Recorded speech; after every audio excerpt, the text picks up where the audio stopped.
Hello again, fans and friends, and welcome to another episode of PD's 4R. My name is PDW2KX, and today I want to talk about the 6th season of The Walking Dead. Season 6 was originally released in October 2015 and is generally considered both one of The Walking Dead's best seasons as well as the official end of The Walking Dead's golden era. Many cite the end of Season 6 and or the beginning of Season 7 as the official moment when the Walking Dead franchise jumped the shark and had a noticeable decline in quality. Almost immediately, this decline in quality led to a steep decline in viewership.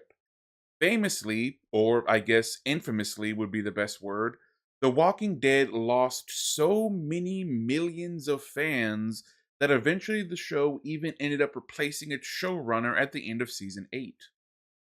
I know that this is one of the most overused cliches in all of writing, but to me, season 6 finds The Walking Dead going through a it was the best of times, it was the worst of times moment. The highlights are still incredible, and I'm happy to continue to talk about the many things I still love about this show that were still really fun to watch for season 6. But not only do the prevailing issues holding back previous seasons continue into season 6 is the first time that I truly felt like The Walking Dead took the easy way out and used cheap, bad faith gimmicks to get viewers to keep watching.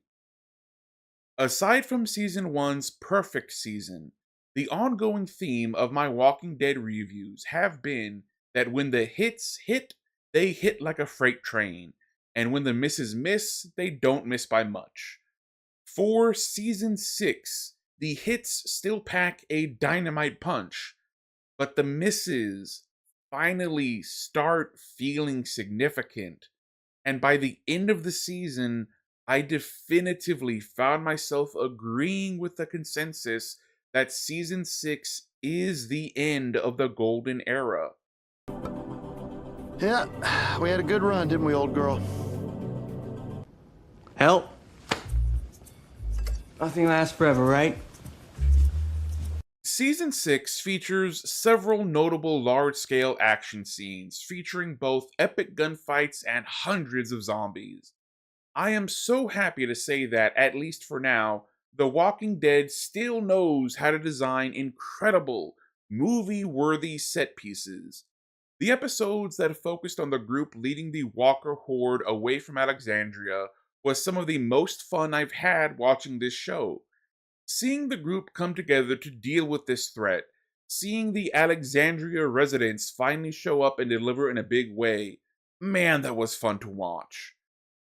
Although the general consensus seems to be that the wolves were just a placeholder threat to give everyone something to do before Negan showed up, I actually really like them. You know what? I'll go one step further. While I'm not marking it as a detractor, I do want to make the argument that more could have been done with the wolves. They were an interesting group and had a really twisted take on how to deal with the end of the world. The actor that played the leader of the wolves put on a very entertaining, charismatic performance, and it was interesting to have another boogeyman besides the ever-present zombie hordes. Not knowing just how far away they meant when they spray-painted "Wolves Not Far" was a great way to build tension and dread. And I loved how they were used to reintroduce Morgan to the show. Actually, I want to take a moment here to highlight that particular episode. I've said in the past how The Walking Dead sometimes gets lost in bottle episodes, but if anyone deserved their very own episode, it's Morgan. We needed a whole episode to find out how he came back from being a ruthless, remorseless killing machine. And man, John Carroll Lynch shined in this role. This was one of the best guest appearances in the entire history of The Walking Dead. I believed that this man rehabilitated Morgan. What a fantastic performance by him. I honestly feel that this was the season's best episode. Commendable, Lieutenant. Good shit. Real good shit. As I mentioned earlier, The Walking Dead Season 6 also featured some action packed gunfights. The Wolves battle was a lot of fun, but the Savior Massacre was also really cool too. It's such a crazy moment when you realize that Rick's group started off scared and starving in Season 1, and now they're basically a fucking elite strike team. And it's completely believable. We've had 6 seasons of growth and character development that has been so well done that it is now absolutely believable that Rick's group has the deadly efficiency of a damn Navy SEAL team.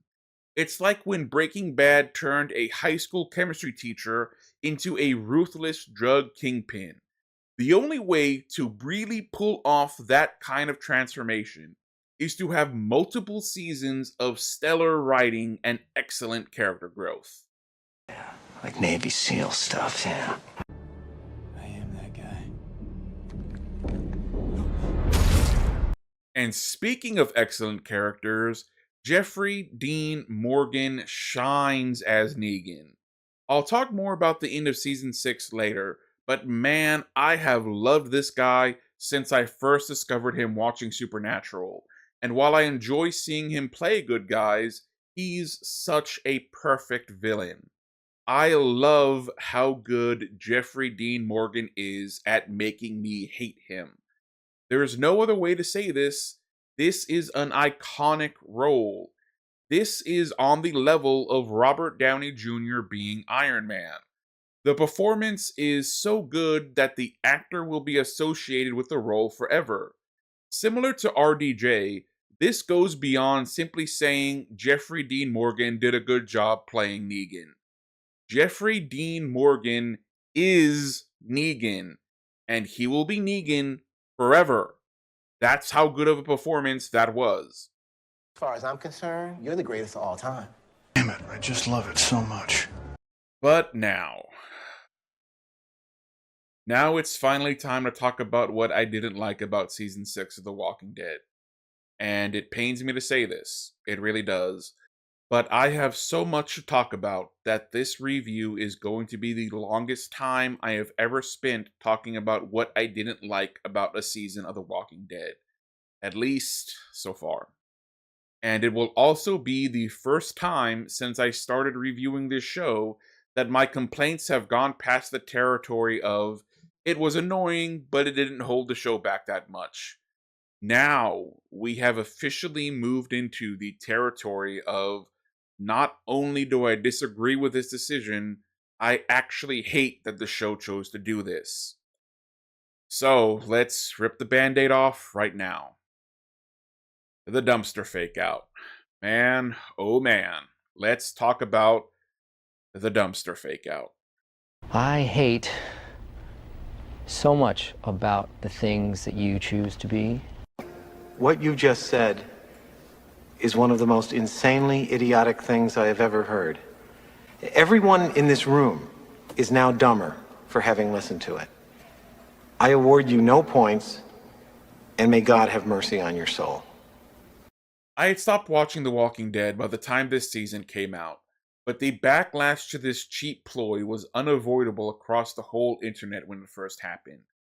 And let me just say this. This is still stupid as hell. You can't do this. This is beyond cheap.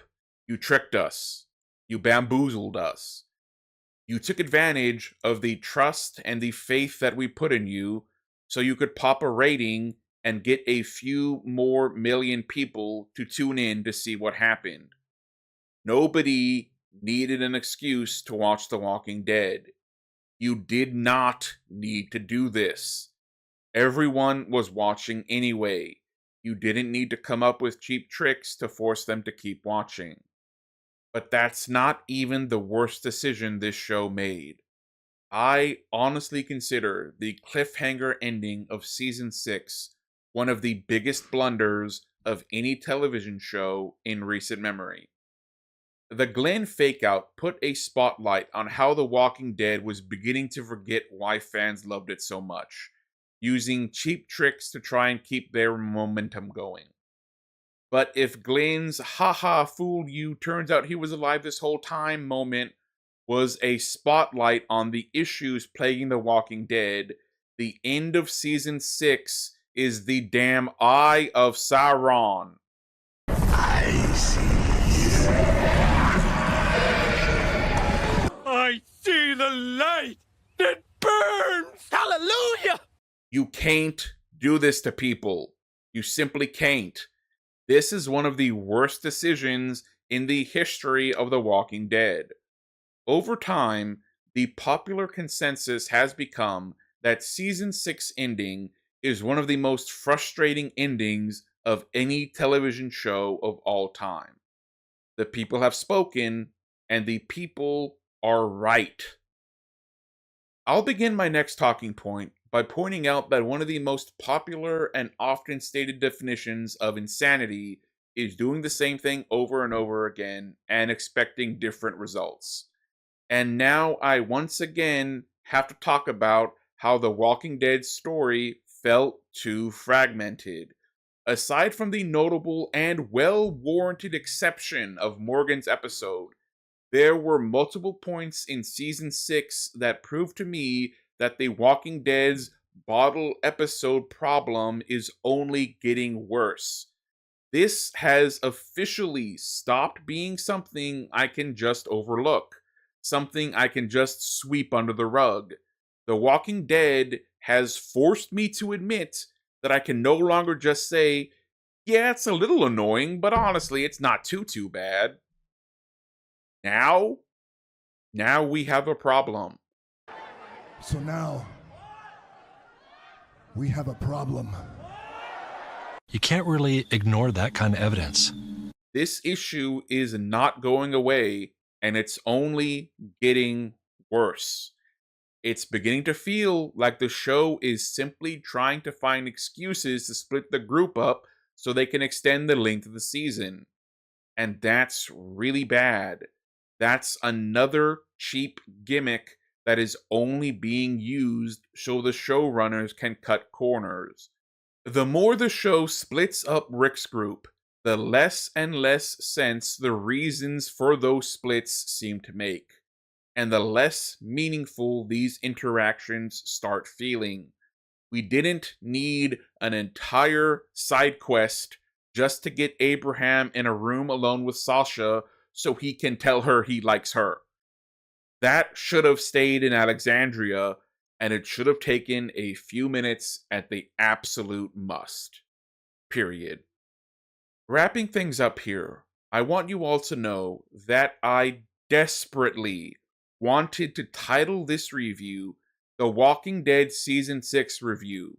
The Golden Era ends with an all-time great season. That's what I wanted to title this review, but that's not how I ended up feeling.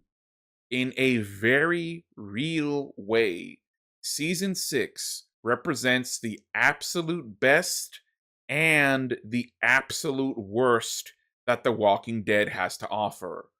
There's still a lot of gold here, a lot of reasons to keep watching, but now more than ever, I'm noticing a decline in quality that is unmistakable.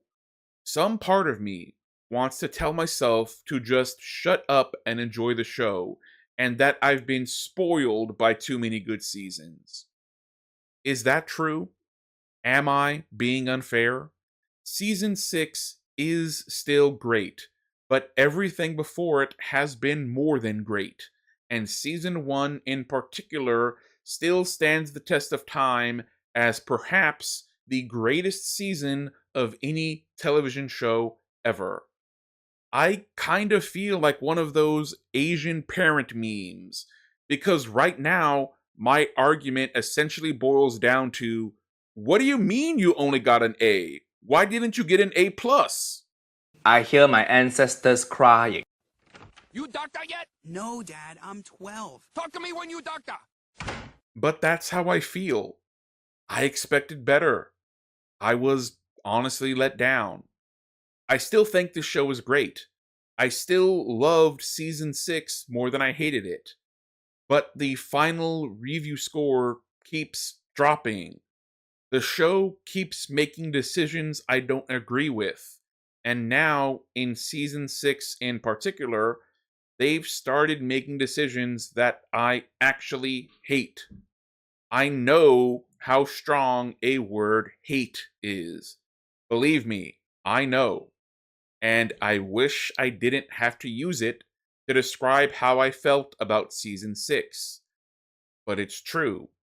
I didn't hate season 6 nearly as much as I loved it, but this is the first season of The Walking Dead that the show did things that truly earned my hatred and not just my objection and disagreement. I am honestly worried to continue reviewing this series. Without a shadow of a doubt in my mind, I know that the golden era is over, and I'm nervous about what comes next. But in the here and now, the positives still outweigh the negatives. The Walking Dead is still a great show, and it is at least a little unfair to penalize a show for only being great when the previous seasons were some of the best ever. So, I award The Walking Dead Season 6 a final review score of 9 out of 10. And that's the video, fans and friends. Thank you for watching, and please remember to like and subscribe if you feel like liking and subscribing. This has been PD's 4R, and I have been PDW2KX. See you in the next one, and I hope you take care.